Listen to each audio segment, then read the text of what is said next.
ఈ చెట్టు ఆల్రెడీ వర్షాలకి చాలా ఇబ్బంది పడ్డది.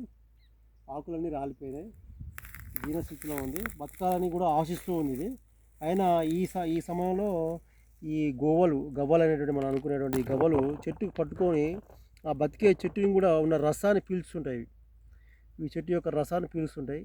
పీల్చేసి చెట్టుని సావగొట్టే చచ్చే వరకు ఈ చెట్టుకి అంటుకొని ఉంటాయి. ఈ విధంగా గవ్వలు చెట్టు కట్టుకొని ఉంటుంటాయి. సో వీటిని మాన్యువల్గా మనం తొలగియాలి. ఎంత కెమికల్ అప్లై చేసినా, రసాయన మందులు ఎన్ని వాడినా ఈ గవ్వలు పోవు. ఈ వర్షాకాలం అయిపోయిన తర్వాత ఈ చెట్లకి ఈ విధంగా వస్తుంటాయి.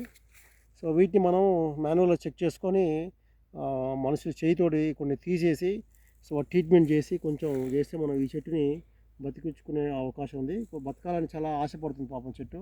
కొత్త ఇగురు కూడా చెట్టు వస్తూనే ఉంది ఇది. సో ఇటువంటి మనం ప్రాథమికంగా చెక్ చేసుకుంటే ఇంత పెద్ద చెట్టు 2 సంవత్సరాల చెట్టుని మనం పోగొట్టుకోకుండా ఉంటాం, లాస్ కాకుండా ఉంటాం. ఇది మనం చెక్ చేయాలి. ఎంత పెద్ద రసాయనాలు కొట్టినా ఇది మనకి ఉపయోగం లేదు. సముద్రపు ఉప్పు ద్వారా, న్యాచురల్ ఉప్పు ద్వారా దీన్ని నేను తొలగించుకోవచ్చు. సో ఆ పద్ధతులు నేను తర్వాత చెప్తాను.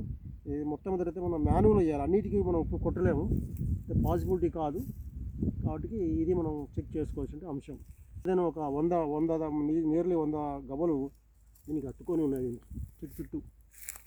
చెట్టు చావడానికి కారణాలు కూడా ఇది ఒక కారణం. పెస్టే కాదు, పురుగే కాదు, ఈ గన్న చెట్లకి పట్టేటువంటి ఈ గవ్వలు ప్రాథమిక అంశం. సో వీటిని మనం మాన్యువల్గా తీస్తూ ఉండాలి.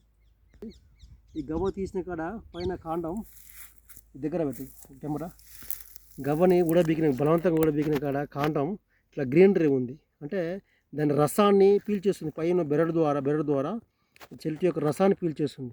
అంటే చెట్టు యొక్క ఎనర్జీని తీసేసుకుంటుంది. వచ్చినట్టు ఎనర్జీ తీసేసుకుంటుంది. చెట్టు అలా విధంగా ఎండిపోతుంటుంది. పైన బెరడు మీద పోయేటువంటి రసం ఎండిపోతే ఈ చెట్టు చచ్చిపోతుంది. సో ఇది మనం చెక్ చేయాలి. దీన్ని బలవంతంగా తీస్తే ఈ విధంగా మనకి పచ్చగా కనబడ్డది. చూడండి, ఇగో ఇది కింద ఎలా పట్టిందో ఇది తీసాము, గ్రీనరీ ఉంది. సో ఈ విధంగా మనకి ఎక్కువ డ్యామేజ్ చేసే అవకాశాలు ఉంటాయి. మనం చెక్ చేసుకోవాలి. ఇటువంటి చెట్లని మనం చెక్ చేసుకోవాలి. ఈ విషయం ఓకే.